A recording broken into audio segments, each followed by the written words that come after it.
honestly, guys notice it more when you're out winning games, right? If Cleveland starts off in a bad start, they're not doing well, and all of a sudden Shedeur or Dillon Gabriel are doing well in 7-on-7, they're throwing dimes, and practice drills, the number one defense can't stop them. People take notice of that, and the more that the players see it, they're gonna then the comments start happening over the lunch table. They start happening throughout the building, and that's when the pressure really will get severe. The Cleveland Browns were focused on resolving their quarterback situation until Jason Kelsey made pointed comments that triggered a strong reaction from ownership. The response inside the organization was immediate and intense. What exactly did Kelsey say that has the dog pound on edge and the front office under pressure? We've seen that miserable game by the Cleveland Browns. So they throw Joe Flacco in there, and I like Joe Flacco. He did good, but they gave him the resource of all the first-team guys. Then they throw Dillon Gabriel in there with first teams and second teams. So Dillon always is getting protected. The same thing again, they gave this scrub max protection on every play. Yeah, he completed some passes, but let's talk about his mistakes. He's still inconsistent with his throws, but he at least had max protection. The Cleveland Browns continue to be defined by inconsistency and avoidable setbacks. Even as fans hoped the organization had turned a corner, Jason Kelsey, fresh off retirement, offered a direct critique that reignited doubts about the team's direction. His remarks implied the franchise's structure and decision-making remain unstable and recent progress may not hold. The takeaway for leadership is straightforward. Identify core issues, align on a coherent plan, and execute with discipline. For supporters, it's another sign that the problems run deeper than a single season. They throw Shedeur Sanders in there with the lowest cab drivers you couldn't even get on 5th Street. And I'm pissed off, bro, because the play calling was abysmal. Look, even if you don't like Shedeur, Shedeur didn't even get a chance to be trash. Even if you think Shedeur is garbage, he didn't even get a chance to be garbage. That's how awful the offensive line was. Kevin Stefanski still doesn't want to give Shedeur second strings and first strings reps. Why is that? Browns ownership's response shifted from measured to urgent. The pattern is familiar in Cleveland. The team once treated Johnny Manziel as a franchise solution, retained Hugh Jackson for a second year despite results, and invested heavily in Deshaun Watson through a costly trade and contract. These decisions reflect aggressive but poorly aligned planning. The outcome has been continued instability instead of sustained progress. That this was the guy that they wanted to start. He's seasoned, he's experienced, he still has a big-time arm, even at his age, and they open with the Cincinnati Bengals. They wanted that experienced guy. He was always going to be the guy. They were not going to start Dillon Gabriel or Shedeur Sanders in week 1. Kenny Pickett had a hamstring injury. It makes it easy to go with Joe Flacco. And the question isn't and wasn't going to be who's the starter in Cleveland. The question is, who's going to be the backup in Cleveland? Who's going to be the number 2 quarterback when they open the season against these Bengals? Fans still show up season after season, expecting improvement and bracing for setbacks. The usual pattern has been early optimism followed by a gradual collapse. But last season was different. For a sustained stretch, the Browns looked organized and competitive, resembling a functioning team. Couple days, 3 days until roster cutdowns, how do you feel about that? Do you feel like you belong here on this team? Obviously, I think overall as a player, I feel like I put in the work. I feel like everything I do, I try to do it to my best, and that's all I ask for. So I feel like everybody feels like, they should be on the team, and if you ask anybody on the team, would they feel like they belong, in their own eyes. So I feel like I do, but I'm my own player, I think about myself in a high regard. The front office entered the offseason confident. Kevin Stefanski was being praised, and the Dog Pound believed the team had made real progress. Then Jason Kelsey delivered a pointed assessment that cut through the optimism. Fresh into retirement, the former Eagles All-Pro and Super Bowl champion said Cleveland still looks like a team patching over issues rather than building a durable contender. Kelsey's view was direct. The Browns' structure is fragile, and the roster is too dependent on perfect health at quarterback. He argued the team is one injury away from losing continuity and sliding backward. Because Kelsey has operated inside a stable, championship-level organization, his comments carried weight with players, media, and fans. The reaction was immediate. People took his critique seriously, not as outside noise, but as an informed evaluation of how a successful team should be built. Ownership also felt the impact. Jimmy Haslam's response shifted to urgency, a sign that leadership recognizes the stakes. The criticism arrives in the context of prior high-risk decisions, especially the fully guaranteed $230 million commitment tied to Deshaun Watson. Watson has missed time and shown inconsistency when available, and the contract has constrained flexibility. Kelsey's remarks highlight why depth, alignment between the front office and coaching staff, and a clear contingency plan at quarterback are non-negotiable. The takeaway is straightforward. Cleveland must convert last season's progress into a stable framework, protect the quarterback, deepen critical positions, and establish a plan that survives injuries and short-term setbacks. Without that, the games that fueled optimism will remain temporary. If you're a betting man, who do you think starts for the Browns at quarterback? Okay, this is the situation. Kenny Pickett, they actually traded for him. Joe Flacco, no one's bringing Joe Flacco in the building thinking Joe Flacco's going to be the starter. If Joe Flacco is your starter, You got a problem. you have a huge problem. And if they were saying Shedeur was the starter as the 5th rounder, you got a real problem too, because he passed over all these guys in these reps in the offseason in shorts, in bikini shorts, Speedos and stuff. Like, no. That kind of stuff. So I'm not that surprised when you put down a 3rd round pick on a quarterback. You do believe he has a certain skill set. Jason Kelsey stated the obvious. Cleveland committed to a quarterback who hasn't played at an elite level in years, and Joe Flacco's playoff run didn't change the long-term outlook. Ownership appeared more upset that the criticism was public than by the substance of the critique. Many fans agreed. They've seen this pattern before. Rosters age, injuries are inevitable, and when a single contract dominates the cap, one setback at quarterback can undermine the entire season. Kelsey's broader point was about structure. The Browns prioritized the high-cost, uncertain starter over depth and contingency. The late-season surge masked issues that remain: limited cap flexibility, thin depth at key positions, and an offense that lacks a credible plan B. Fans recognize how quickly a strong defense can decline with injuries, and how an offense without redundancy stalls. The AFC North raises the stakes. Baltimore with Lamar Jackson sustains a top standard. Cincinnati with Joe Burrow returns to contention when healthy. Pittsburgh rarely slips below .500 under Mike Tomlin and wins with defense and consistency. In that environment, Cleveland can't rely on perfect health or peak form from one player. The path forward is clear. Diversify cap allocation, reinforce the offensive line and receiver depth, carry a legitimate backup plan at quarterback, and install a scheme that functions regardless of who is under center.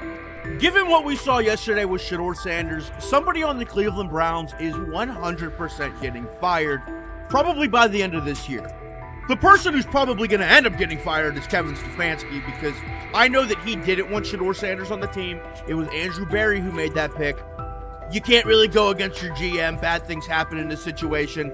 But Shedeur Sanders is not without fault for what we saw yesterday. This is the play that we saw yesterday that has the internet just exploding, where Shedeur Sanders took like a 24-yard sack. Half of the internet is saying that this is all Kevin Stefanski's fault. Cleveland showed progress last season, but the underlying concerns remain. Jason Kelsey highlighted them directly. The Browns' long-term plan is fragile, cap-constrained, and overly dependent on perfect health at quarterback. His comments focused attention on structural issues, roster depth, continuity in coaching, and a sustainable offensive approach, rather than a single hot streak. That criticism resonated because it reflected what many around the league already see. Ownership's reaction underscored the sensitivity. Jimmy Haslam has presided over frequent coaching and quarterback changes, and external scrutiny carries weight when it comes from a respected veteran with championship experience. Shedeur is lighting it up in practice every day. You're not even a half bit curious to see what he could do with the ones? That makes no sense. And then on top of all of that, you got players going on podcasts and talking to people in the media saying this guy is really good. Like, this guy is legit. So even your peers respect you enough. How is it that the coaches can't see that? It always starts with the players, where the players like, hey, you seen that pass he threw? The Cleveland Browns were taken by surprise when quarterback Shedeur Sanders stepped in for first-team snaps, asserting control of the drill and instantly highlighting deficiencies across the rest of the room. His confident command forced coaches to pause practice clips, reevaluate progressions, and consider immediate adjustments to the depth chart. Within minutes, discussions spread throughout the facility and online forums as fans weighed what Sanders' showing means for the current starters. The organization now faces an urgent, data-driven decision on whether Sanders should move up permanently. Shedeur Sanders arrived at Browns practice, took several first-team reps, and the entire quarterback group immediately felt the pressure. Coaches erased the whiteboard and reviewed their plans. Staff members exchanged concerned comments, and observers began asking whether Sanders was positioned to assume a larger role. Tony, every year we see at least 1 to 2 teams. They were in last place in their division the year before. No one thought they'd be good, and then they were good. It almost seems like no one's even assuming the Browns can be that, but we see it happen every year. And I get the quarterback stuff, but correct me if I'm wrong, Tony. The Browns are trying to run the football, play good defense, not turn the ball over in the passing game, and try and take advantage when they can, correct? That's what they're trying to do.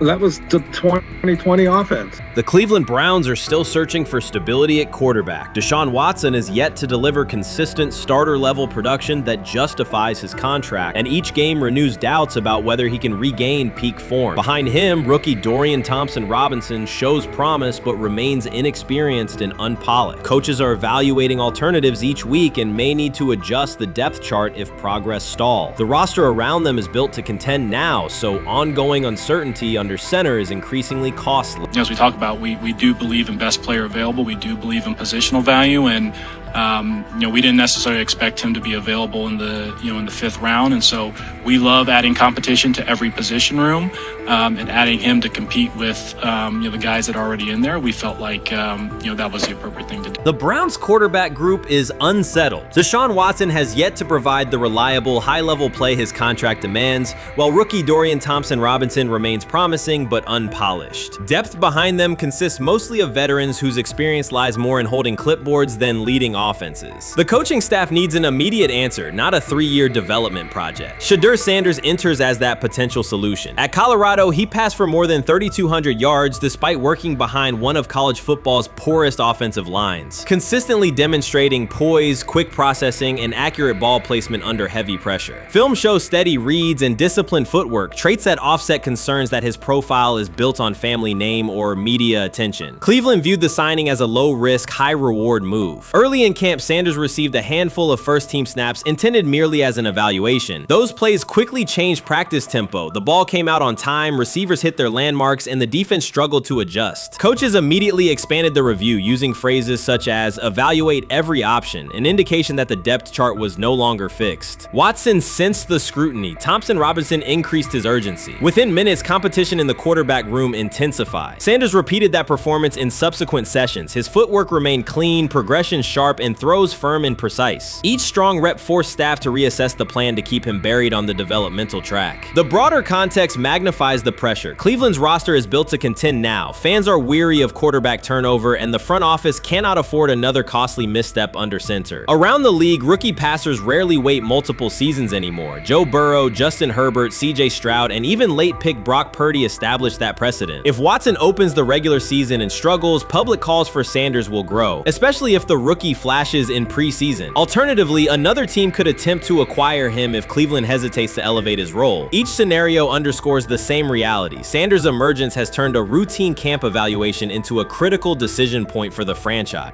And we saw Dillon Gabriel go 11-on-11 with the first team, Shedeur Sanders go 11-on-11 with the second unit. So that was really the big wrinkle today.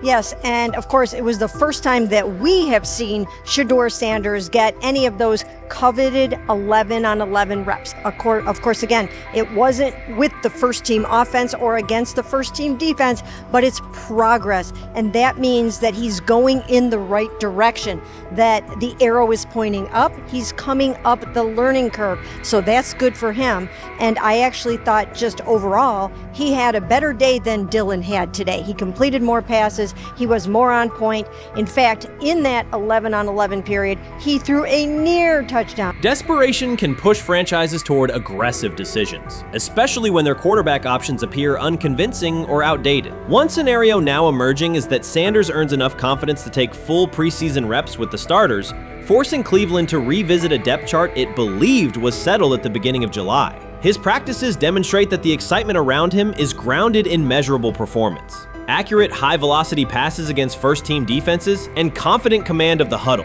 Each strong outing also heightens league-wide interest. Rival scouts adjust evaluations, and general managers revisit their notes, aware that a viable young quarterback may soon become available. Inside the facility, the personnel staff must balance short-term results with long-term roster planning, knowing that an early move could reshape salary cap allocations and locker room dynamics. The pressure on Watson and Thompson Robinson escalates accordingly. Both must produce visible progress to maintain their current roles. Cleveland's recent history shows how quickly promising quarterback situations can devolve into controversy.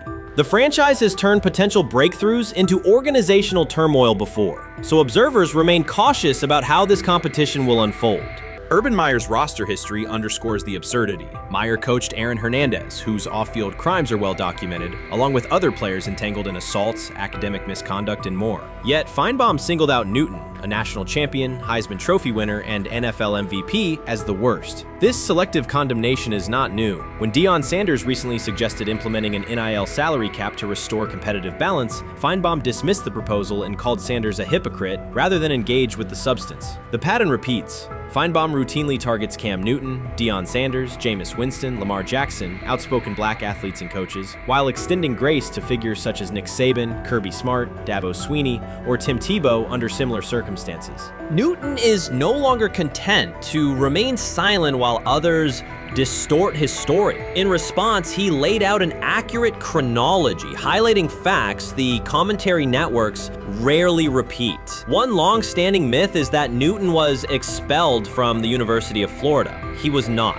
Tim Tebow held the starting job unchallenged, and Meyer had no intention of displacing his star. Like thousands of athletes each year, Newton transferred to find a place where he could play. The move was strategic, not disciplinary. He is, with 3-2-2-5-3-17 to transfer to and Moorbeck, Meyer was. Critics habitually resurrect the 2008 laptop incident to tarnish Newton's entire career. Newton has acknowledged the mistake, but its relevance is overstated. The incident did not prompt his transfer, nor did it derail his trajectory. After leaving Florida, Newton enrolled at Blinn College, a Texas JUCO powerhouse, and led the Buccaneers to a national championship while posting dominant statistics. That performance earned him the opportunity to transfer to Auburn. At Auburn, Newton produced one of the most extraordinary single seasons in collegiate history. More than 4,000 yards of total offense, 50 combined touchdowns, an SEC title, a national championship, and the Heisman Trophy. Achievement compressed into a single year under intense scrutiny. Even that landmark season is recast by Feinbaum as a cautionary tale. He claims Newton ignored head coach Gene Chizik by diving for a goal line touchdown when told to kneel, jeopardizing the game. In reality, Newton explained that the decision was a collective adjustment made in the huddle after reading the defense. While Auburn still held timeouts, the Tigers maintained control and secured the championship. Portraying that moment as reckless serves to recast Newton's success as selfishness rather than leadership. Feinbaum's approach to Sanders reflects the same dynamic. When Sanders urged a structured NIL ceiling to protect athletes and stabilize rosters, Feinbaum immediately labeled him hypocritical. Yet when Saban or Swinney voice identical concerns, Feinbaum frames them as thoughtful guardians of the sport. The inconsistency reveals that the determining factor is not the argument but the identity of the speaker. Unapologetic black leaders who control their narratives, challenge entrenched hierarchies, and Feinbaum's commentary often functions as a check on that influence. Newton countered Feinbaum's latest attack with a concise statement. "You're lying, Paul. Please stop." Behind those words lay a broader indictment of the media machinery that weaponizes half-truths. By calling Newton the worst player Meyer coached, Feinbaum was seeding doubt among fans, front office evaluators, and future historians. Newton, now an established media presence and entrepreneur, no longer depends on traditional outlets to correct the record. He reminded audiences of three essential truths truths. He departed Florida on his own terms, he led Auburn with support from coaches and teammates, and he captured every major accolade available in college and professional football without conforming to prescribed expectations. An unspoken rule lingers in American sports discourse. Black athletes may excel, but must do so quietly, gratefully, and without highlighting systemic inequities. Newton broke that expectation early by celebrating with unreserved joy, answering questions candidly, and refusing to minimize his personality. For some commentators, that confidence is reinterpreted as arrogance. Feinbaum's repeated attempts to undermine Newton follow a familiar script of policing behavior rather than analyzing performance. Yet, legacy rests not in a pundit soundbite, but in tangible achievements and public memory. Newton's resume, Heisman winner, national champion, NFL MVP, speaks for itself. Millions of fans witnessed his impact on Saturdays and Sundays. Countless young quarterbacks saw someone who looked like them redefine the position's possibilities. The same is true for Sanders, whose player-first coaching philosophy and media savvy continue to influence college football's direction. Feinbaum's commentary cannot erase these realities. Newton, Sanders, Winston, Jackson, and others have already secured their places in football history. By publicly confronting misinformation, Newton set a precedent for athletes who now possess the platforms and technology to present their stories unfiltered. The microphone no longer belongs exclusively to legacy broadcasters. Newton holds it now, and he intends to keep it. A decisive shift that reduces the gatekeeper's influence and ensures that accomplishments are judged on merit rather than narrative manipulation. We've got news. Got news. About my Cleveland Browns. We've got an oblique problem. Obliques are big deals, especially when it's your quarterback. Now, he might be fourth on the depth chart, but he was number one in the preseason game last week, and he did a great job. 138 yards, 2 touchdowns. Shedeur Sanders has an oblique injury. That is not good. I do not like this. I hate this because I want to see more reps for Shedeur Sanders. Shedeur Sanders, a projected breakout this season, has been sidelined unexpectedly. The Browns coaching staff confirmed an oblique injury significant enough to keep him out of all activity. No reps, no drills, no warm-ups. Concerns are rising about how this may affect his momentum and force adjustments to the team's plan. The focus now is his recovery timeline, the impact on his development, and the next steps for the quarterback depth chart. Browns rookie quarterback Shedeur Sanders injured his oblique during practice today, putting his status in doubt for Saturday's preseason game against the Eagles.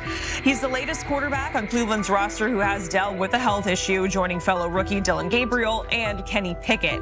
Sanders, who is trying to fight his way up the Browns' depth chart, started the preseason opener last week and threw 2 practice. So how concerning is this for Shedeur as he is trying to, again, make his way up the depth chart, be QB2, potentially QB1 in the future? Dillon Gabriel taking Shedeur Sanders' QB1 spot after Sanders suffers an oblique injury is more than a roster change. It signals the staff is choosing urgency over efficiency. You do not replace a quarterback operating near a 70% completion rate with one coming off a 32% outing unless the decision is driven by desperation or poor evaluation. That is not strategy, it is avoidable loss of production. The impact on accuracy, timing, and drive sustainability is clear, and the difference is apparent to anyone watching. Well, here's what we know. I mean, after practice, Kevin Stefanski, the head coach of the Cleveland Browns, was not available to the media, but I did talk to him on the field as the players were coming off, and he told me that Shedeur Sanders complained of oblique soreness during the warm-ups this morning. Shedeur Sanders' absence isn't just a gap in the lineup, it's a setback for the entire offense. He thrives under pressure and makes throws others won't attempt. When he's healthy, every pass has intent, every drive has rhythm, and opposing defenses know they're in for a long day. Replace him with Dillon Gabriel and the defense senses an opening. Corners press tighter, safeties cheat down, and linebackers blitz more aggressively because they don't expect the same timing, velocity, or accuracy.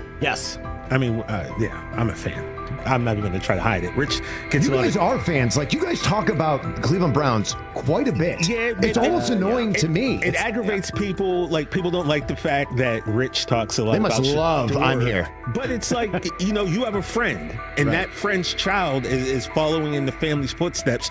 You want them to do well. I don't know why people have such an issue. I know Rich is supposed to be impartial, but it's kind of hard when you have that type of tie to it. But yeah, I'm rooting for Shedeur, man. And Dillon Gabriel's 30 32% completion rate isn't just poor, it's untenable at this level. A number that low needs no context. It means 2 misses for every completion. Weather, opponent, and play calls are secondary when efficiency is that limited. That output does not sustain drives or keep the full playbook viable, yet he is starting while Shedeur Sanders is sidelined. The contrast is clear. Sanders brings accuracy, timing, and command. Gabriel's recent performance reflects inconsistency and missed opportunities. Choosing Gabriel under these circumstances reduces offensive reliability and invites defensive pressure. It is a decision that sacrifices efficiency and field position. So it'll be interesting to see what happens with Dillon Gabriel, but to the Shedeur Sanders point, it is unfortunate because I thought he was gaining some momentum. I know the practice that they had before they left for Philly, Daniel Oyefusi reported that he actually took the most reps of all of the quarterbacks. And that was the first time that had happened. It was the first time that he had went ahead of Dillon Gabriel, practicing with the twos, etc. So like coming off that stout performance against the Carolina Panthers, he was gaining momentum. If this were a clean evaluation, there would be no debate. Shedeur Sanders is the clear choice. He's accurate, composed, and consistent with a track record of high-level production. Dillon Gabriel remains a question mark, and not the kind that stresses defense. He's the kind that makes coaches consider leaning on the run to limit risk and protect field position. The reality is that injuries create openings for players who haven't earned them. Gabriel has stepped into QB1 while Sanders is out, but that reflects circumstance, not superiority. We don't know the severity of this oblique injury and whether it will even keep him out of Saturday's game against the Eagles. As for moving up the depth chart, I'm the Browns preseason sideline reporter. I was there Friday night when he burst onto the stage and set the NFL world buzzing. And yes, his demeanor was tremendous. His poise was tremendous. He did the things that were asked of him. But at the end of the day, he wasn't actually asked to do all that much. The real concern is how this could attach to Shedeur Sanders' reputation. The NFL is unforgiving about availability. An oblique injury for a quarterback isn't minor. It affects mechanics, torque, and timing. Even with a strong return, the injury-prone label can linger. For the Cleveland Browns, or any team seeking stability under center, that perception is toxic. Teams don't want a player they fear won't make it through October. That's the risk. Talent doesn't always overcome league politics. Once questions about durability start, they rarely fade. They surface in contract terms, roster decisions, and sideline evaluations. So Shedeur Sanders is injured again? If you were following along on social media today for the Browns' first joint practice in Philadelphia against the Eagles, wow, you were in for a tumultuous ride. I mean, all the reporters, both Browns and Eagles reporters, were pretty much flabbergasted at the fact that Shedeur Sanders was taking 0 team reps during the day, and even Tyler Huntley was getting team reps instead of Shedeur. And then it came out, obviously, everybody's speculating. There's people calling for Kevin's jobs, and before I go any further, I don't blame anybody, ever. Meanwhile, Dillon Gabriel's number should be sidelining him, not elevating him. A 32% completion rate isn't a dip, it's a warning sign that points to issues with field vision, timing, and receiver cohesion. That's the quarterback taking snaps while Shedeur Sanders is out. Put their work side by side and the gap is obvious. Sanders shows consistent placement, timing, and footwork that reflect high-level execution. Gabriel's recent output introduces variability that shrinks the call sheet and stalls drives. You can't claim the priority is winning while starting a quarterback who isn't reliably delivering routine completions. Fans recognize it, receivers lose confidence and tempo when targets are off, the offensive line's urgency fades when protection doesn't translate into productive throws, team belief in the quarterback is fragile, and once it erodes, a season can come apart quickly.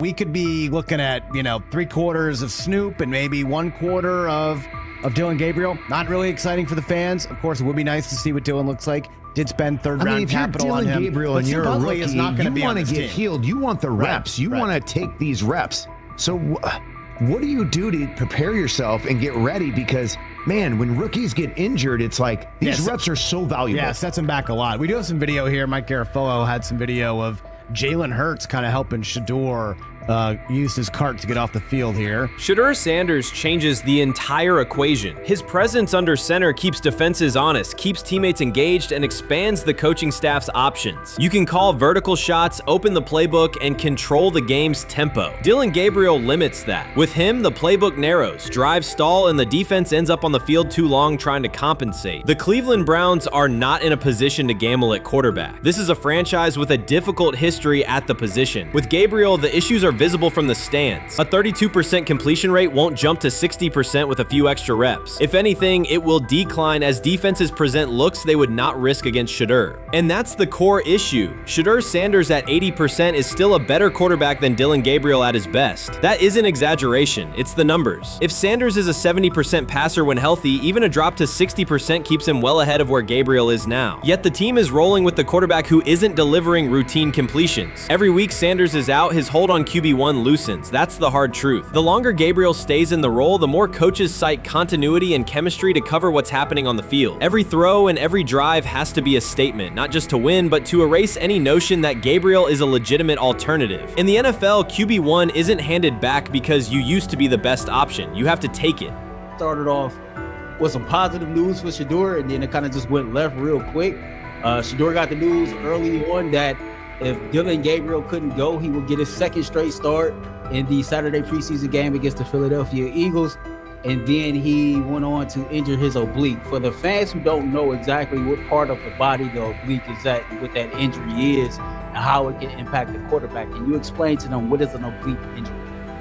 It's like up in this area, right? Well, you can't see me, but like right up in here, when you go to throw, like obviously that's all that. So the truth is straightforward. The Cleveland Browns, or any team in this situation, aren't going anywhere meaningful with Dillon Gabriel under center. You can frame it as progress and point to selective highlights, but reality will level it out, and by then the season is already slipping. Shedeur Sanders is the difference between a team with a path forward and a team playing out the schedule. He reads coverages, delivers on-time throws, and forces defenses to respect every level of the field. Gabriel turns the offense into guesswork. The NFL is built on results, and the results are clear. Gabriel's 32% completion rate functions as a warning sign. It doesn't need context, a clinic, or a film session to explain. It signals inefficiency that stalls drives and compresses the playbook. Yet he has been handed the role Shedeur established through precision, composure, and production. That decision undercuts the stated goal of winning. With Sanders, the offense retains structure, rhythm, and threat. With Gabriel, it narrows and exposes the defense to longer stretches on the field. You can't fire the owner because he can't fire himself.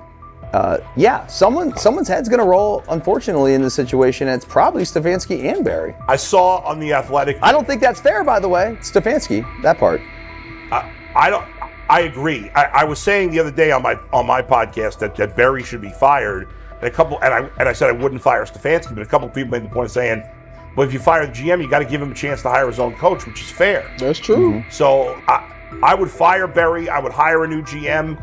If that GM thinks Kevin Stefanski's a good coach, wants to stick with him. The situation in Cleveland has escalated with the NFL. Sources indicate GM Andrew Barry is prepared to move on from head coach Kevin Stefanski if he refuses to elevate Shedeur Sanders. The Browns are weighing a major quarterback change. Leadership appears to be aligning behind Sanders and pushing for immediate action. This is a high-stakes decision about control and the team's direction. I think it's unfair for me to comment in I guess, maybe on behalf of the industry. All I can say is this, the time that we spent with Shedeur, and what he's done throughout his college career is impressive. He's an impressive young man. He's a really good quarterback. Sometimes, fit comes into play. And I'd also say this, there are 4 more rounds of the draft. And then maybe lastly, it's less about where you get picked and what you do after you get picked. That's really the most important thing. Getting to know him over the course of the spring, he has a ton of resolve. Andrew Barry appears to be at a breaking point. Pressure from fans and within the organization to play Shedeur Sanders is intensifying. Barry is pushing for a move towards Sanders, while head coach Kevin Stefanski remains cautious about altering the depth chart. The divide is clear. One side wants acceleration, the other a measured rollout. The organization is under heavy scrutiny, and the focus has shifted to when, not if, Sanders sees the field. Has the 4th highest odds of any head coach this season to be fired. He's clearly on the hot seat. It's been a discussion for really a couple years now, dating back to last season's 3-win season. And he's always had kind of hot and cold seasons. And now the sportsbooks are saying he's 4th on the list. Number 1 is Mike McDaniel of the Miami Dolphins, Brian Dable of the Giants at 2, Shane Steichen at 3, and there is Kevin Stefanski plus 650 to be fired. This has moved beyond tension to outright stubbornness. Rather than elevating Shedeur Sanders, the staff has chosen Dillon Gabriel. The current depth chart looks less like a forward plan and more like resistance to change. Fans have been clear about who they expect to see, yet the organization keeps delaying. Every week without a real evaluation of Sanders slows development and blurs accountability. Cleveland is choosing a conservative approach when a decisive decision is needed, sending a message of uncertainty to both the locker room and the city. Now being the 3rd-string quarterback for the Cleveland Browns, was that so much was made out of unbelievable. He actually made the team as the 3rd-string quarterback. Like that was a big deal. Like that was somewhat of a surprise to a lot of people. He should have been the first pick in the draft. Kevin Stefanski appears to be doubling down to validate his approach. Despite sustained demand from Browns fans to see Shedeur Sanders reflected in chants, merchandise, and constant discussion, he continues to keep Dillon Gabriel in front on the depth chart. The decision functions as an assertion of control rather than a response to momentum. Even with clear signals from the fan base, Stefanski is staying with Gabriel and delaying a full evaluation of Sanders. It is a deliberate choice to maintain his plan and pacing, not to accelerate change. Cleveland is prioritizing continuity over recalibration, keeping any transition to Sanders on hold. But yeah, I mean, the Browns are in a tough spot. They have wasted. You traded a ton of high draft capital to get Deshaun Watson. You've gotten nothing out of Deshaun Watson and missed an opportunity. Like, who knows who they would have drafted? Now, maybe they would have screwed up those picks and the Browns would still be in bad shape. Andrew Berry is likely frustrated watching Dillon Gabriel default to conservative throws while the offense stalls. From a football perspective, this appears to be the hill Kevin Stefanski is choosing to stand on. Keeping Gabriel ahead of Shedeur Sanders has limited the unit's explosiveness and prevented a full evaluation of a higher ceiling option. Drives end quickly, field position flips, and momentum is lost while Sanders remains on the sideline. Fan patience is wearing thin. Each ineffective series intensifies criticism and shifts scrutiny toward the coaching staff's criteria for the depth chart. With every additional snap for Gabriel, the decision reads less like an open competition and more like rigid adherence to a plan that isn't producing results. The optics are clear. A dynamic quarterback sits while a cautious approach keeps the offense in neutral. If this continues, accountability questions will grow inside and outside the building. What performance benchmarks keep Gabriel ahead of Sanders? When will Sanders receive first-team reps in live situations to allow a fair comparison? The front office must decide whether to preserve continuity or pivot toward a timely assessment of Sanders. The longer the current approach stays in place, the more it signals stubbornness rather than adaptation, and the more pressure mounts to realign the plan with on-field output. I honestly see it happening if the Browns lose a bunch of games. Like if they get 5 wins or less, I see the report coming out now that Stefanski will be fired. I don't want it to happen. I want the Browns to be good, win a bunch of games. I think that they're going to be a team that is slept on and can at least get 7 wins, which is why if they don't, I see Stefanski getting all the blame for that, and there'll be a new coach in Cleveland. Because their players, to me, are there once again. We've talked about the incredible rookie class. The approach in Cleveland lacks consistency. One week, Andrew Berry signals he wants Shedeur Sanders on the field. The next, Dillon Gabriel gets the reps and the plan stays conservative. Through it all, Kevin Stefanski shows limited urgency despite pressure on his job security. Fans are asking for an offense that can push the ball, change field position, and produce points. Instead, the unit leans on short throws and cautious sequencing. Gabriel's play keeps the ceiling low and momentum static, while a full evaluation of Sanders is postponed. The result is growing frustration and a clear disconnect between the front office, coaching staff, and expectations in the stadium. the NFL tried to teach him and his father a lesson. You don't act like that. You don't talk like that before a draft. We'll show you how our game is played. We will watch you plummet all the way. I think he would have gone undrafted except for that owner in Cleveland. And he is the key to everything because he is something of an against the grain maverick owner. He's kind of a wannabe Jerry.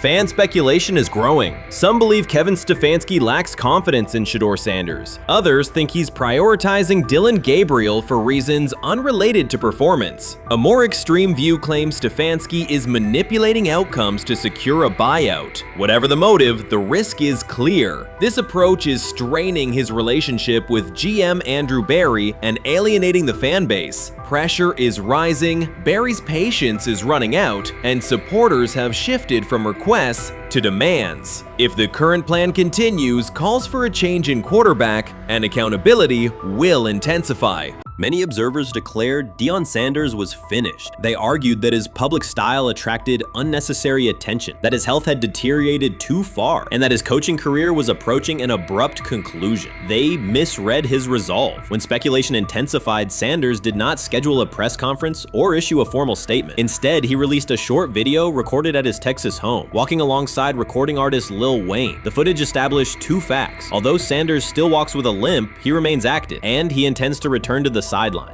Reports from USA Today and ESPN confirm that Sanders had temporarily left Colorado to recover from a significant, undisclosed medical condition. He lost 14 pounds and missed several summer practices, leading to widespread debate about his future. Unofficial sources suggested complications related to previous blood clot issues, but no official diagnosis was provided. Throughout Sanders' absence, numerous media outlets framed his situation in crisis language, frequently questioning whether he would coach again. By comparison, when coaches such as Lincoln Riley paused their duties for health or family reasons, coverage emphasized understanding and patience, an imbalance that reflects a common difference in how high-profile black coaches are treated. Sanders' silence was not a retreat, it was a period of recovery. During rehabilitation, he relied on family, faith, and trusted colleagues, yet stayed connected to his program through brief online updates. The video with Lil Wayne demonstrated that he retained strong support from influential friends, countering narratives that portrayed him as isolated or on the verge of retirement. The visual evidence showed that his setback is temporary, and that he remains determined to lead Colorado into the forthcoming season. Since accepting the Colorado position, Sanders has dramatically elevated the program's national standing. He first drew national attention to Jackson State and the broader HBCU football landscape, then moved to Boulder and transformed a one-win team into a central storyline in college athletics. His approach, combining hip-hop culture, direct communication, and open expressions of faith, has challenged conventional expectations for head coach behavior. Each step forward has been met with heightened scrutiny. His time at Jackson State was labeled a publicity stunt, his departure for Colorado was framed as abandoning HBCU culture, and his social media presence has been cast as distraction from traditional coaching responsibility. Critics often magnify Sanders' missteps and question his motives, while comparable actions by other coaches receive neutral or sympathetic coverage. Showings of enthusiasm from Brett Favre and disciplinary intensity from Nick Saban are celebrated as competitive passion, yet Sanders' displays of confidence are frequently labeled arrogance. The discrepancy illustrates deeper biases rather than differences in performance. Sanders' success challenges entrenched expectations of how a college football leader should look, speak, and act, especially a black coach who refuses to downplay his identity. During his convalescence, Sanders maintained close communication with his staff and athletes, reinforcing the standards he had established: discipline, accountability, and belief. The program's daily messaging continued to emphasize preparation and resilience, signaling that Sanders' influence persists even when he is away from campus. Athletes echoed his mantras during workouts, confirming that his leadership extends beyond physical presence. Sanders acknowledges the seriousness of his medical challenge, but has refused to let it define him. He has publicly discussed leaning on scripture and prayer, explaining that his purpose as a mentor, father, and coach extends beyond personal adversity. In that context, the video of him walking in the Texas sun was less a strategic media effort than a straightforward demonstration of continued commitment to his team and mission.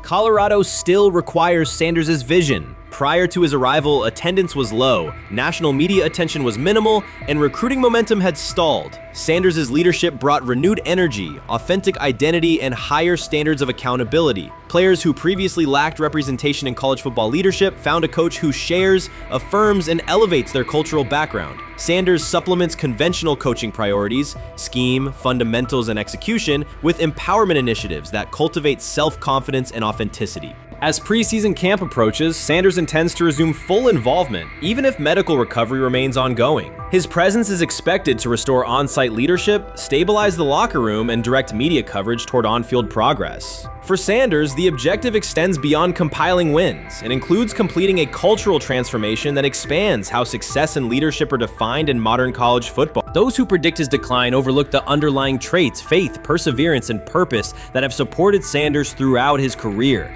Doubts, rumors, and disproportionate scrutiny have followed him from playing days into coaching, and he has consistently responded with results. His current health setback is another obstacle, not a conclusion. The broader initiative he leads, centered on authenticity, opportunity, and high standards, continues. When Sanders returns to the sideline, it will mark the next stage of a movement he has guided from Jackson State to Boulder. The recent period of quiet has been strategic rather than passive. Instead of defending himself in daily briefings, Sanders focused on rehabilitation, remote program oversight, and family support. Each brief social media message reinforced a consistent theme: faith and preparation. He has articulated gratitude for medical professionals and has reiterated that his mission at Colorado is unfinished. His public references to scripture have been direct but measured, aligning with his long-standing practice of integrating faith into leadership. By walking through his ranch with Lil Wayne, Sanders signaled continuity. The clip underscored that influential supporters remain engaged, that Sanders' broader network values his vision, and that he remains capable of navigating physical challenges. The visible limp was not evidence of imminent retirement. Rather, it documented the reality of ongoing recovery and the resilience with which he approaches each obstacle. Colorado's athletic administration and football staff continue to affirm Sanders' program direction. Recruitment communications cite his established record in fostering cultural relevance and national exposure. Prospective athletes respond to a coach who presents a transparent path to development, both on and off the field. Current players refer to Sanders' coaching points with clarity, citing specific drills and expectations that remain unchanged during his absence. These indicators demonstrate that the core structures Sanders implemented are functioning and that his return will be an amplification, not a restart. Criticism regarding Sanders' public persona often conflates media style with coaching substance. Analysis from opponents suggests that social media engagement dilutes football preparation, yet Sanders' staffs emphasize time management and delegation. Defensive and offensive coordinators handle in-game adjustments while Sanders directs overall culture, recruitment, and leadership. He has articulated that visibility serves to amplify program accomplishments and enhance player opportunities, not replace strategic football planning. Some commentary has attempted to reframe Sanders' health issue as evidence that his coaching model is unsustainable. The argument ignores the documented health challenges faced by numerous coaches across levels of competition. For example, college coaches recovering from heart procedures or joint replacements have returned to successful seasons after appropriate medical clearance. Sanders' case follows a comparable trajectory. Medical complications require temporary separation, structured rehabilitation is prioritized, and a managed return is planned. Institutional medical protocols at Colorado dictate clearance requirements. Sanders will meet those before resuming full sideline duties. Colorado's players have expressed public confidence in Sanders' eventual return, citing regular virtual check-ins and continued accountability. Several athletes noted that positional meetings included recorded messages from Sanders reinforcing tactical goals and personal discipline. These details confirm that Sanders has remained actively engaged, albeit remotely, and that team culture remains aligned with his principles. Looking ahead, Colorado's schedule will attract national attention, both for on-field competitiveness and the storyline of Sanders' comeback. Analysts will evaluate how quickly he reestablishes day-to-day rhythm and whether his physical limitations influence practice oversight. Internal planning accommodates gradual escalation of responsibilities, with medical staff and strength and conditioning personnel contributing to phase reintegration. The broader significance of Sanders' return extends beyond Colorado. His visibility continues to challenge prevailing narratives about leadership styles and pathways in college athletics. By prioritizing authenticity, open articulation of faith, and cultural expression, Sanders offers a contrasting template to more conventional models. His eventual recovery and sideline presence will reinforce the argument that diverse leadership profiles can succeed in elite collegiate competition. In summary, rumors of Deion Sanders' coaching demise were premature. Verified reports confirm a substantial but temporary medical setback. He used the time away to focus on health, sustain program engagement, and rely on a support system anchored in family, friends, and faith. His recent public appearance demonstrated active recovery and reaffirmed his intention to resume leadership in Boulder. The forthcoming season will test Colorado on the field, but it will also underscore the durability of Sanders' vision, one that combines competitive ambition with cultural resonance. Observers who continue to question his longevity overlook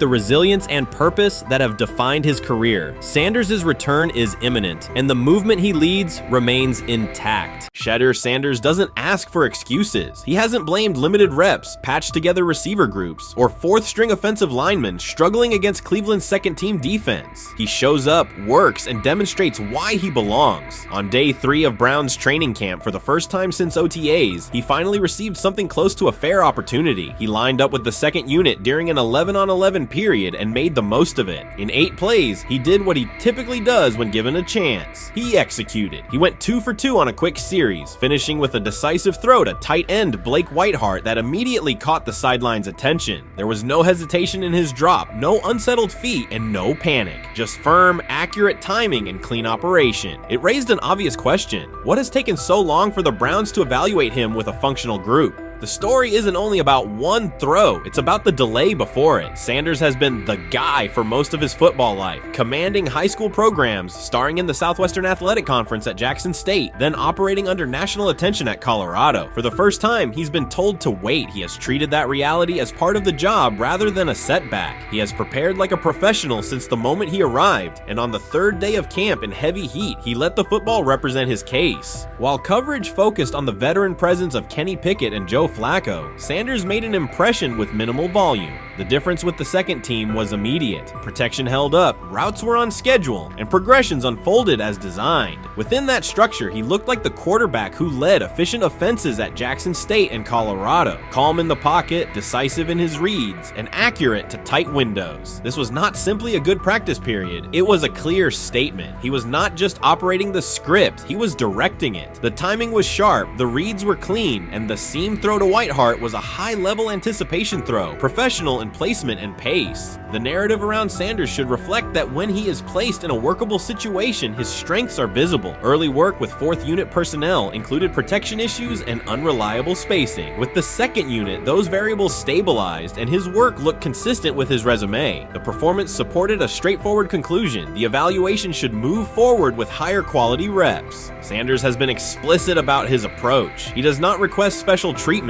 He intends to be prepared so that when an opportunity appears, he can step in without a drop-off. He has said he wants to be ready for anything and not offer explanations after the fact. That mindset fits what teammates and coaches have observed. A quarterback focused on the assignment, not the conversation around it. The conditions were demanding: relentless sun, heavy humidity, and a practice tempo that stressed decision-making. Many players fatigued as the session wore on. Sanders did not show signs of rushing reads or forcing the ball. He managed the pocket, reset his base when necessary, and continued to deliver on time. The path he has taken, HBCU starter in the SWAC, then Power 5 starter under constant attention, has prepared him for compressed evaluation windows. He has been under scrutiny for years. The heat did not change his process. He moved defenders with his eyes, anticipated breaks, and stepped into throws with balance. The crowd was not chanting his name, and there were no ovations. That was irrelevant to the task. He is focused on the locker room and the staff, and he is building credibility the same way he did at previous stops, by being reliable when the ball is snapped.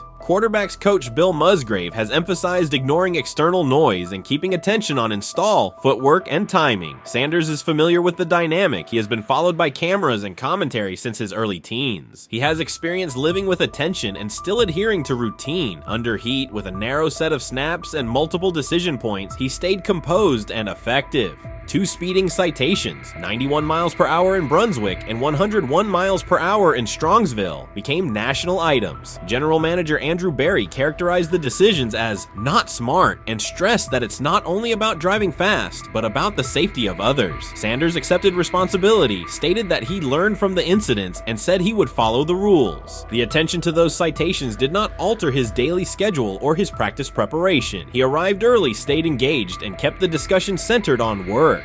Away from the field, he spent time at Rainbow Terrace in Cleveland after a significant apartment fire, distributing supplies and checking on families affected by the incident. There was no formal media rollout around the visit. It was an instance of direct engagement with the community without publicity attached to it. That reflects the same approach he shows inside the building. Do the work first. Sanders treats each rep as if it might be his last for the day and his only chance to show a specific element on tape. He prepares for protections, cadence variations, route adjustments, and timing with a level of detail that compresses the learning curve. When he is not under center, he studies coverages from the sideline, charts plays, and reviews video before and after practice. He writes down the next day's calls so he can anticipate checks. He has reference using virtual simulation tools to replicate snaps he does not receive physically. That is not a passive stance, it is an active attempt to reduce the distance between classroom and field. He is building relationships across the roster, not just with projected starters. He communicates with defensive backs to understand what they see and how they react to certain stems. He spends time with offensive linemen to align on cadence and protection calls. He connects with newer players away from the facility so that communication improves in practice. That is practical leadership, consistent, low visibility work that becomes obvious when the ball is snapped and the operation is smooth. 3 days into camp, a central question remains. Why hasn't he taken a first-team rep? Flacco has seen work. Pickett has seen work. Dillon Gabriel has been cycled in. Sanders has remained behind all three on the depth chart while producing efficient periods when provided stable support. Head coach Kevin Stefanski has not publicly detailed the plan for distributing first-team snaps among the quarterbacks. When asked, Sanders answered that it is not his place to comment on rotation decisions. That response aligns with his day-to-day conduct, respectful, professional, and centered on the next assignment. The staff is managing a room with a Super Bowl MVP, a former first-round pick, multiple rookies, and a new set of combinations on the offensive line. That creates a set of decisions about exposure, pacing, and evaluation windows. Within that context, Sanders has presented a clear case for additional evaluation. He has shown he can execute the offense as designed when the variables are standard. Musgrave has a long-standing connection with the Sanders family through his time as a teammate of Deion Sanders in San Francisco. That familiarity supports direct communication. It does not guarantee anything about the depth chart, but it does help streamline teaching, feedback, and expectation setting. Inside the defensive back room, veterans such as Denzel Ward have provided perspective on timing, leverage, and eye discipline that Sanders has incorporated into his preparation.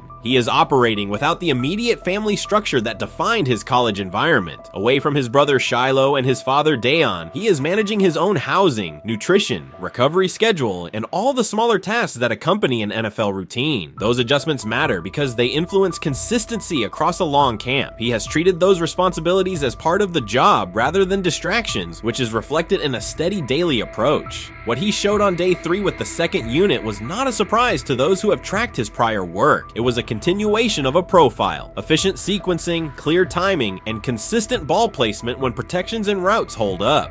The 8-play period was short, but it was enough to reinforce the point. He doesn't need a large sample to demonstrate baseline operation. He needs a fair sample to test ceiling and adaptability. There is also the matter of perception. Public attention concentrated on the speeding tickets and the general manager's response. Less attention fell on the preparation, the efficient period with the second team, or the community engagement at Rainbow Terrace. That imbalance is common in training camp narratives. Sanders has handled it by keeping his answers simple and his focus on football. He has not tried to redirect the conversation. He has done his work and waited for additional reps. The objective next step is straightforward. Expand the evaluation with higher unit personnel and standard opponents. That does not require a complete reshuffling of the depth chart. It requires allocating a defined sequence of first-team snaps so that timing with starting receivers and protections with starting linemen can be measured on tape. The staff can then compare operation speed, accuracy under pressure, red zone decision-making, and 2-minute mechanics against the other quarterbacks. That is the most direct way to clarify the competition. None of this dismisses the experience or track records of the veterans in the room. It emphasizes that the purpose of camp is to test test assumptions with current performance. Sanders has provided enough evidence with the second unit to justify a broader look. He has shown that the pace of his feet matches the pace of his eyes, that he can hold safeties with his shoulders, and that he can drive intermediate throws without float. He has also shown discipline to take the clean completion rather than force the vertical shot when leverage dictates otherwise. Every day, he has addressed the controllable items, meetings, note-taking, install recall, cadence management, and post-practice review. He has not asked for public guarantees. He has asked for an opportunity to compete on comparable terms. The 8-play sequence with the second unit was a small but clear example of what he can do when those terms exist. The staff's communications have been measured. Stefanski has not laid out a schedule for first-team rotations publicly. Barry addressed the speeding incidents directly and emphasized standards for decision-making off the field. Sanders accepted the criticism, adjusted his behavior, and moved forward. Those are the relevant facts. What remains is a football evaluation that can only be completed by giving him snaps with the top group and measuring the results. If that evaluation occurs and he performs at the level he showed with the second unit, the conversation will shift from potential to placement. If it does not occur, the question will persist through camp. Why not test the full picture? Sanders has built a case based on preparation, poise, and execution. He has demonstrated leadership by building relationships across the roster. He has shown maturity in handling external issues directly and moving on. He has given the staff reasons on the field and in the building to continue the process.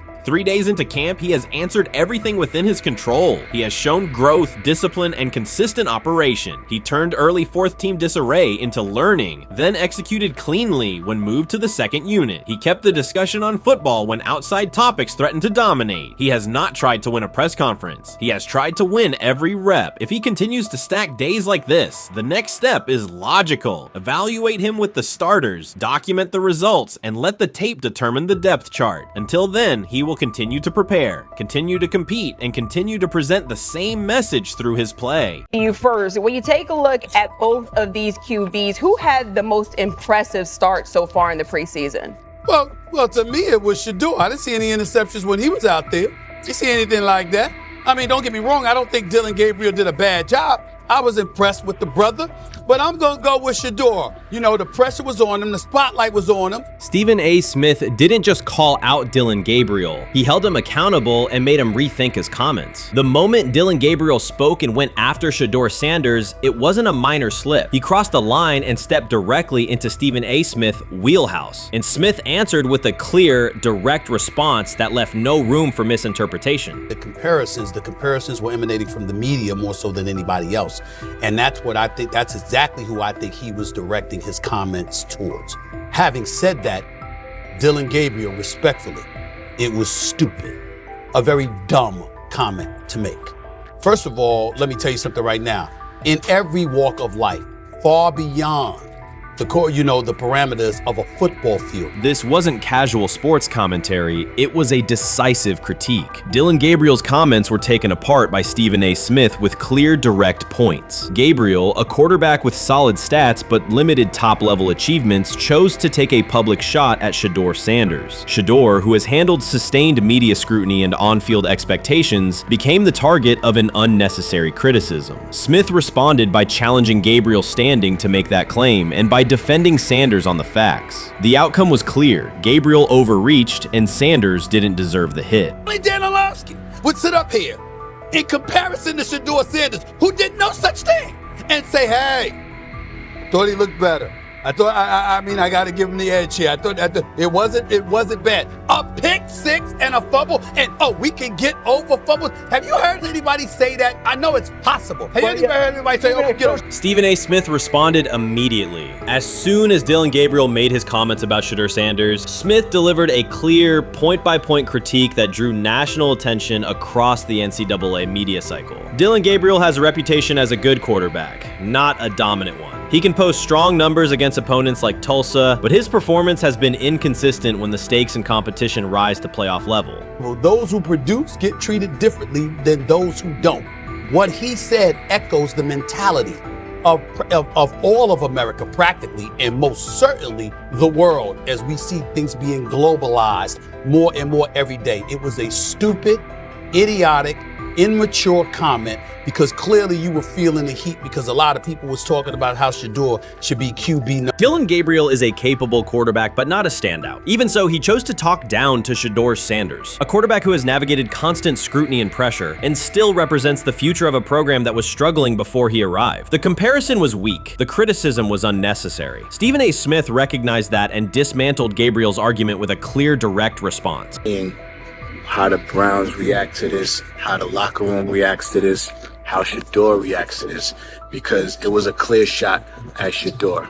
But let's say Dillon Gabriel's talking about the media. How could you be a brand new quarterback in the NFL and the first time you get behind a mic after your first game, you throw the media under the bus? That's arrogance. Stephen A. Smith excels in moments like this. When Dillon Gabriel made his remarks about Shedeur Sanders, Smith responded with a focused, direct critique. He questioned Gabriel's standing to make that claim, noting that Gabriel has transferred between programs and has not been a Heisman finalist. Without theatrics, Smith laid out why Gabriel's resume doesn't justify taking public shots at Sanders. Smith's point was clear. Targeting Shedeur Sanders, a quarterback central to his program's future and consistently under intense scrutiny, was misplaced. Gabriel's criticism lacked the substance to support it, and Smith methodically showed why.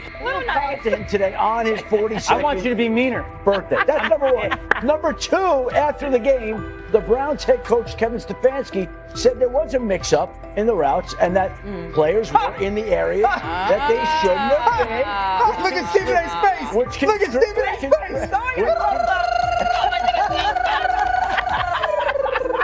Look at his face.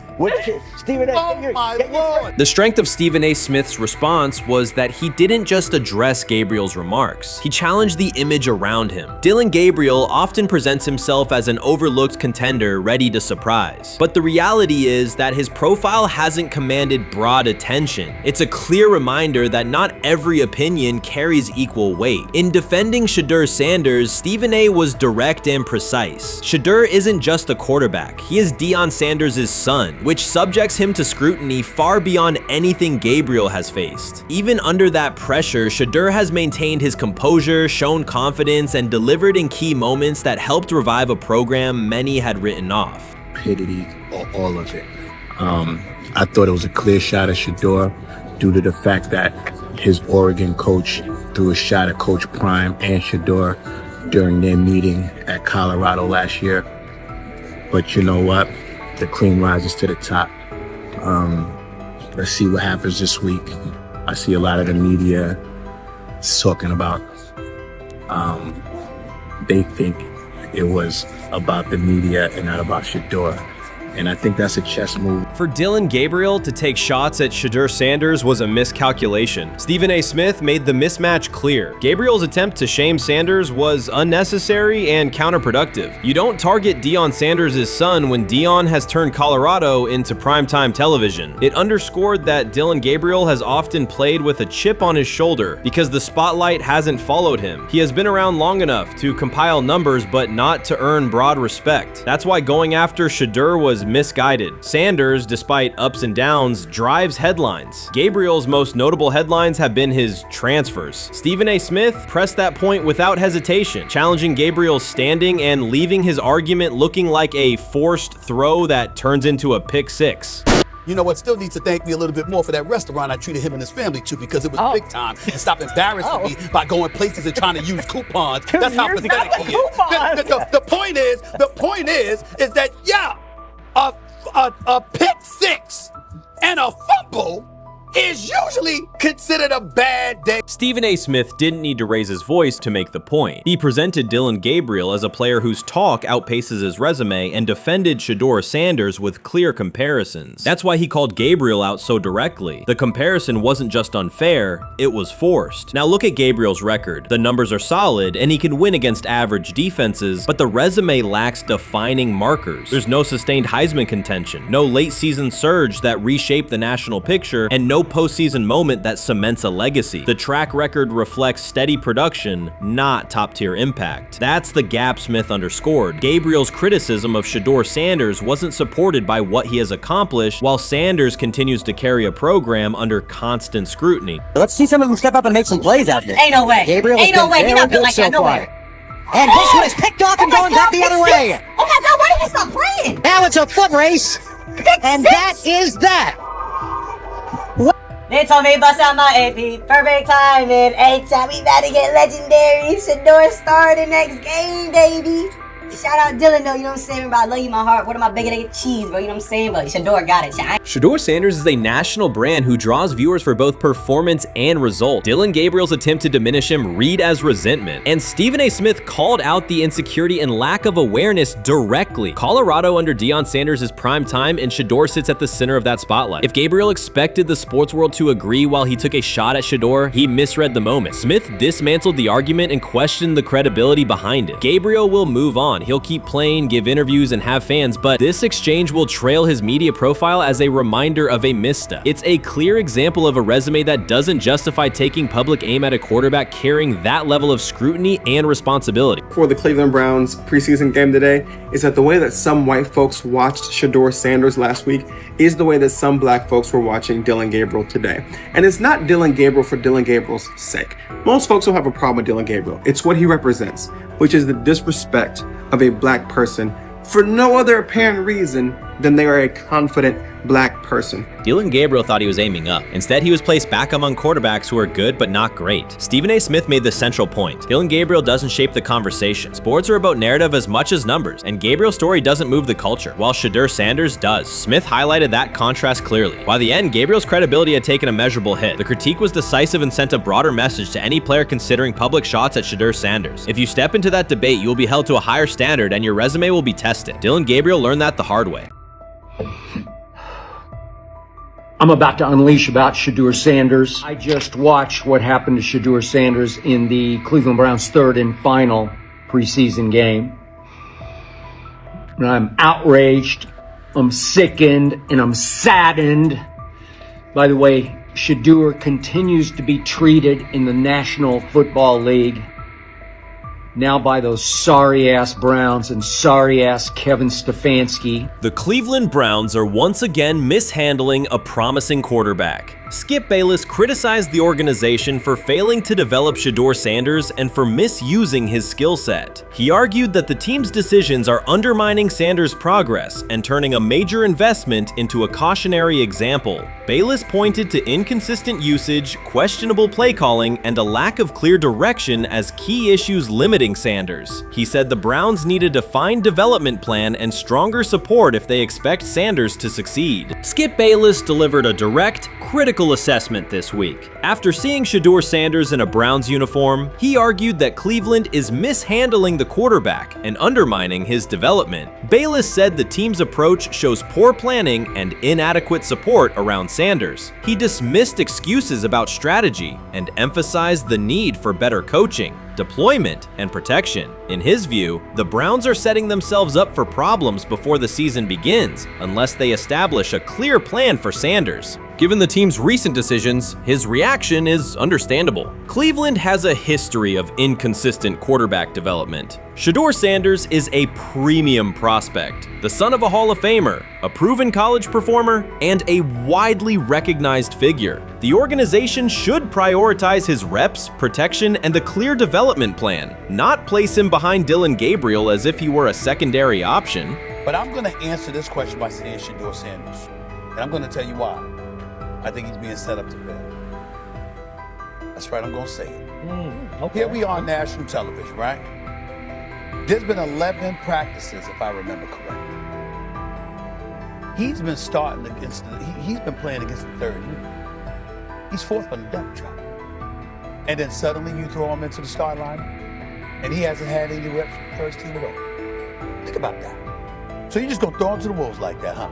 I mean, you know, if he had first team snaps in practice. Yet here we are. Cleveland has one of the most publicized prospects and is handling him like a depth piece. The broader issue is the franchise's long record of quarterback instability and inconsistent development. That history colors every move they make. When the Browns draft a quarterback, fans don't anticipate a long-term answer. They brace for another reset. Shedeur Sanders should be treated as a priority, not as an afterthought behind Dillon Gabriel. Let's give him a chance. Let's give him a chance with the play calling. You know you have an offensive line that isn't playing that well. So what do? Why not just play the short game so he can get the ball out of his hands very fast to run a competent goddamn offense? Outside of that, Shedeur has to be better in understanding that the offensive line that you're working with right now is not adequate. Why not allow the players that are competing for a job, in this instance, Shedeur Sanders, to finish off the 2-minute drill? When Browns fans see another quarterback selected, they brace for another setback. The franchise's recent history, from Johnny Manziel's failed stint to the rocky handling of Baker Mayfield, reflects inconsistent development and short-term decision-making. Against that backdrop, Skip Bayless's reaction to Shedeur Sanders on Cleveland's roster was blunt. He argued the team is already mishandling a premium prospect by treating him as a secondary option instead of a centerpiece for the future. Bayless's position is straightforward. Sanders is not just a name, he brings proven college production, leadership traits, and significant visibility that can strengthen both the offense and the organization's broader profile. Burying him on the depth chart behind Dillon Gabriel signals a lack of a clear development plan and wastes early momentum. Instead, Bayless contends, Cleveland should establish a defined pathway. First-team practice reps, protection and personnel tailored to his strengths, deliberate play calling that accelerates processing, and measured in-game opportunities that build confidence and execution. In his view, the Browns need alignment from the front office to the coaching staff to prioritize Sanders' growth. Continuing to treat him like a depth piece risks repeating the same cycle that has undermined previous quarterbacks. Committing to a coherent plan gives Sanders and the franchise a realistic chance to convert potential into sustained performance.